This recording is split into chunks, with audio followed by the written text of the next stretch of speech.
சட்டமன்ற தேர்தலை முன்னிட்டு திண்டுக்கல் மாவட்டம் பழனி சட்டமன்ற தொகுதியின் பாதுகாப்பு அறை திறக்கப்பட்டு வாக்குப்பதிவு இயந்திரங்கள் அந்தந்த வாக்குச்சாவடி மையங்களுக்கு அனுப்பி வைக்கப்பட்டன. இது பற்றிய மேலும் விவரங்களை செய்தியாளர் பாலாஜி வழங்க நாம் கேட்கலாம். பாலாஜி, மேலும் விவரங்கள். வணக்கம் ஷியாம். தமிழக சட்டமன்ற தேர்தலுக்கான வாக்குப்பதிவு நாளை காலை 7 மணிக்கு துவங்க உள்ளது. இதனையொட்டி திண்டுக்கல் மாவட்டம் பழனி சட்டமன்ற தொகுதியில் பயன்படுத்த உள்ள மின்னணு வாக்குப்பதிவு இயந்திரங்களான இவிஎம் மிஷின்கள் அந்தந்த வாக்குச்சாவடி மையங்களுக்கு அனுப்பி வைக்கும் பணி நடைபெற்று வருகிறது.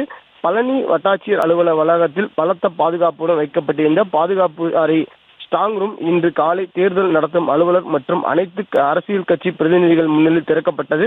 அதிகாரப்பூர்வமாக சீல்கள் அகற்றப்பட்டு இயந்திரங்கள் வெளியே கொண்டு வரப்பட்டன. அதனைத் தொடர்ந்து ஒவ்வொரு வாக்குச்சாவடிக்கும் தேவையான இயந்திரங்கள் தனித்தனியாக வகைப்படுத்தப்பட்டு லாரிகள் மூலம் அனுப்பி வைக்கப்பட்டன.